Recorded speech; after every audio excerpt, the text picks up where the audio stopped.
It's Wisdom Wednesday, and the premise is simple. You set the agenda. Because on this segment of the Sales Gravy podcast, you bring your biggest sales challenges, and Jeb Blount, he hits back with his best answers. Those answers come straight from the trenches. He's not just teaching the stuff. He's out there every single day, prospecting, closing deals, and leading sales teams that win. Today, we're bringing Dwayne Malmberg from Sugar Land, Texas. All right, next up on the show is Dwayne Malmberg from Sugar Land, Texas. Tell me what you got going on. Well, I started this opportunity with the company.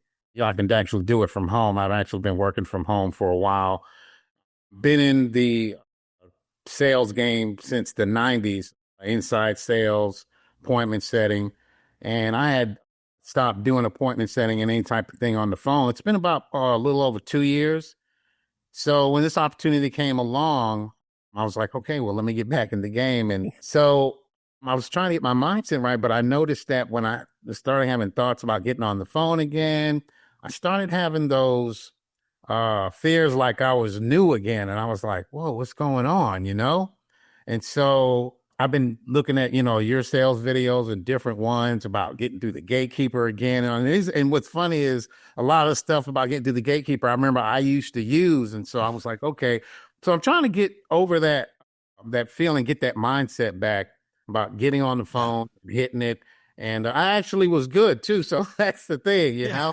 I totally hear you. And I think that what you're expressing is the raw human emotion that we feel around cold calling and just making calls, even though you've been successful at it before and you were good at it.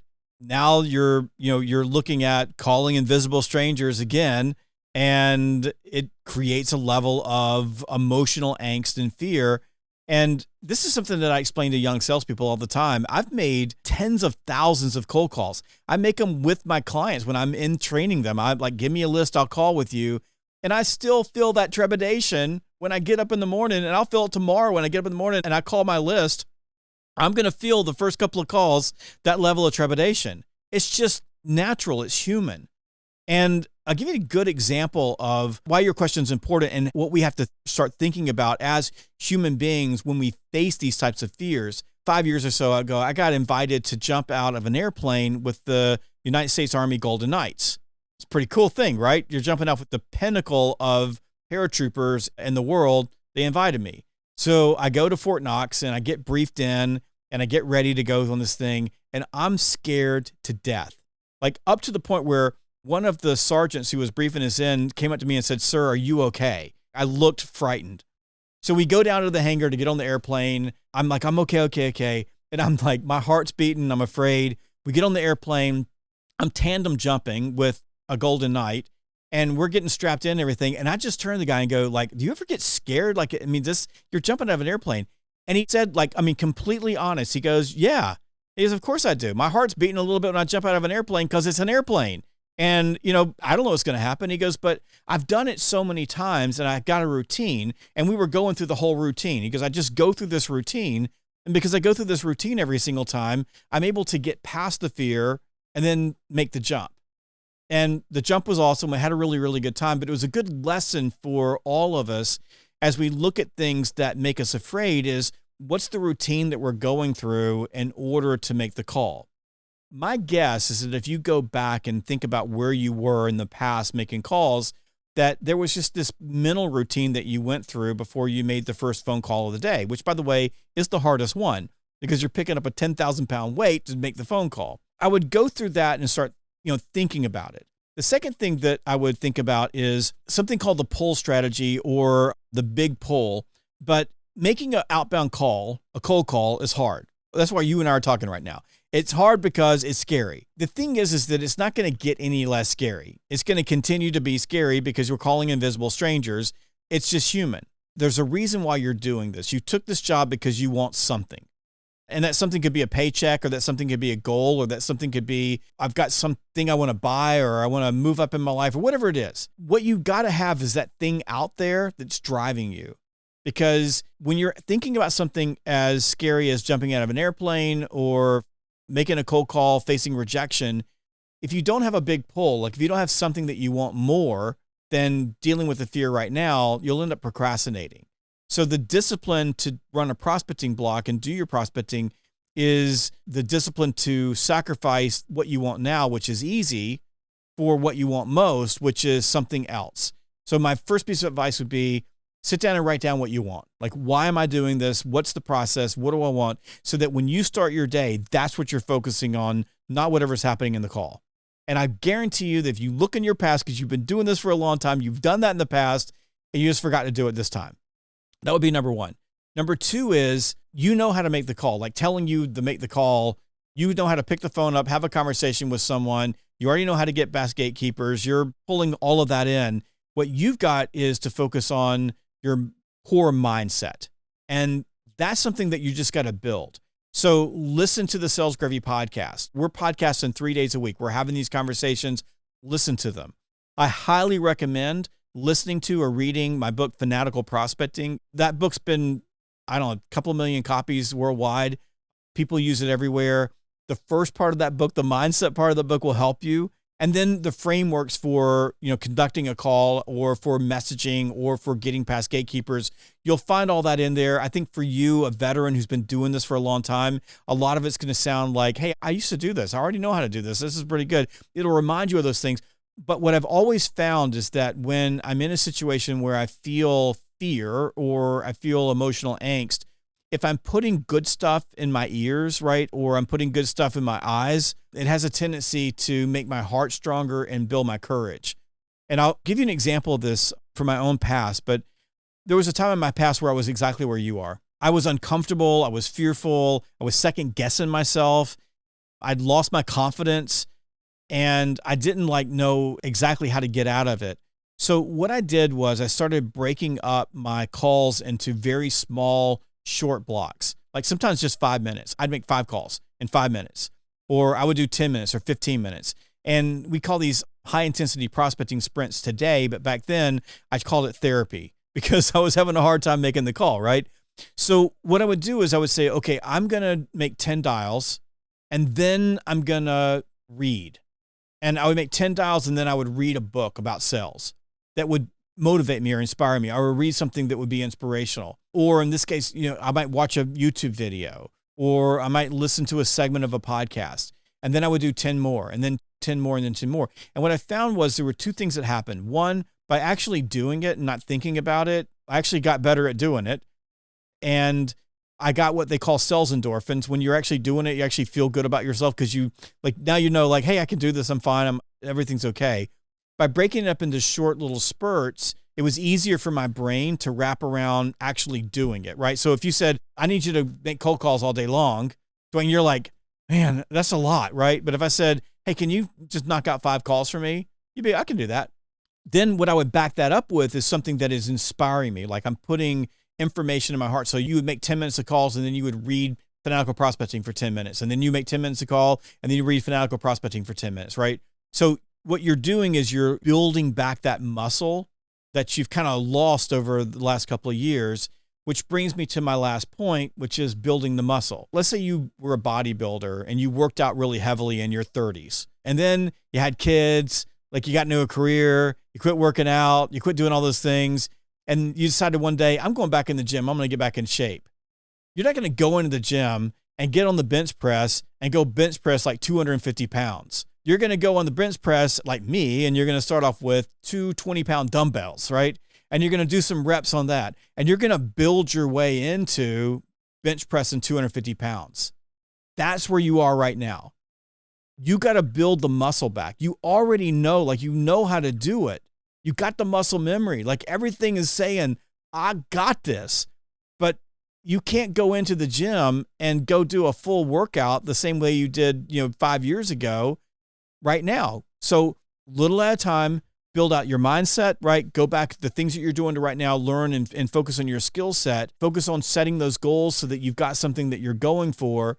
And then I highly recommend short spurts of calls, inspiration, short spurts of calls, inspiration, build your muscle, build your muscle, build your muscle. And what you're going to find is that you're going to start feeling better about yourself. You're going to feel a whole lot more confident. It's going to start building. And one day you're going to look back and you're going to go, I'm better than I used to be. I'm better now because, I've got all this wisdom and I've learned it. That's going to be the key. Does that make sense?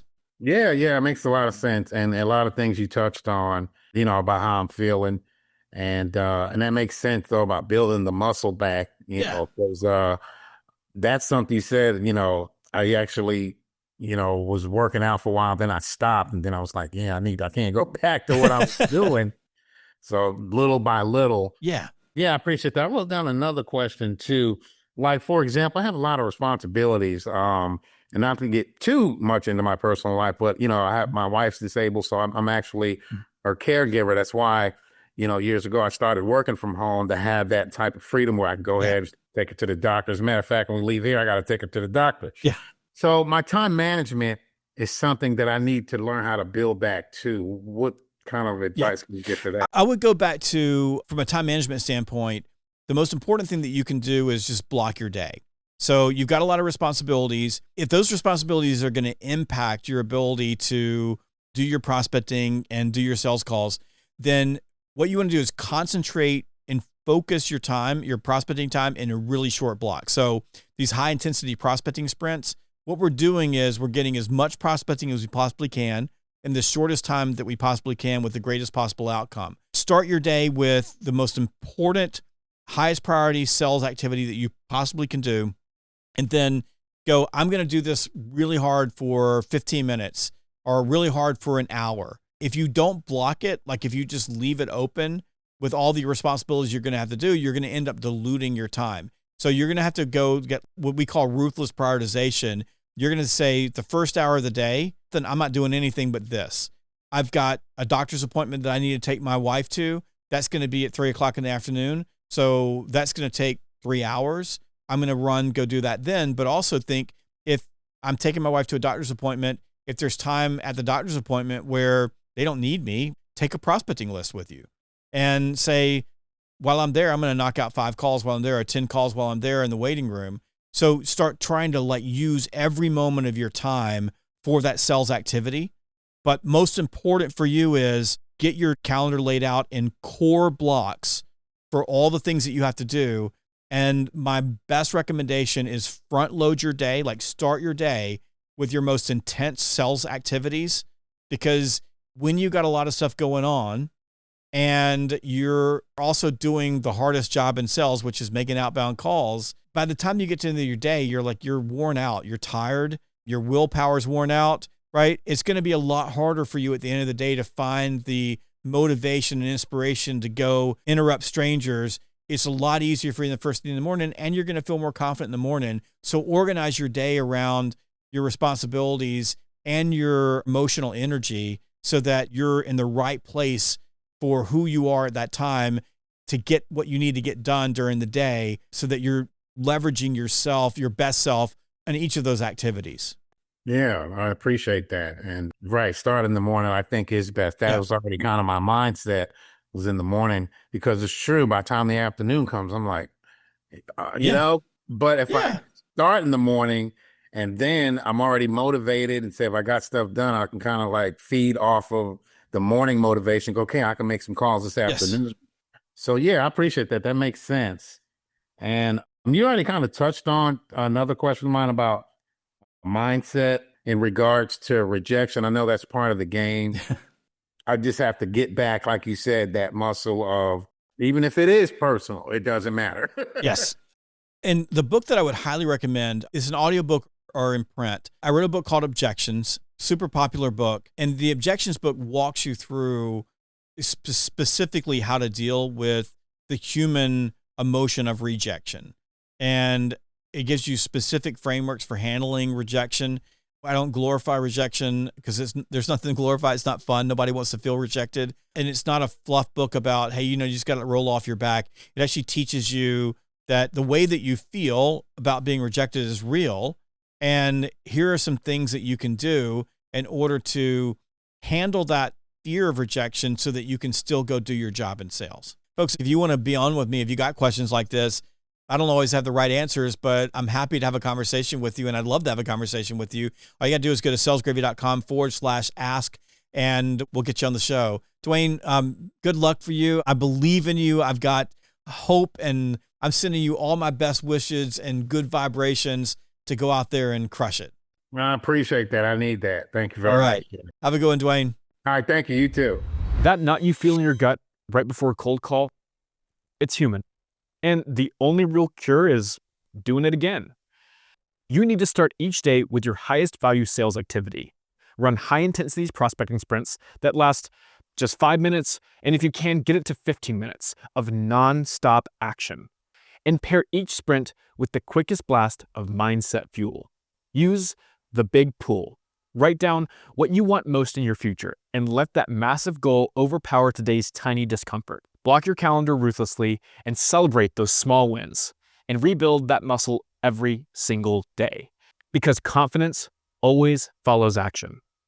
Look, there is no secret to success other than when you're tired and when you're ready to go home, you look down at that phone and you pick it up one more time. This is Jeb Blount Jr., and we'll catch you next time on the Sales Gravy Podcast.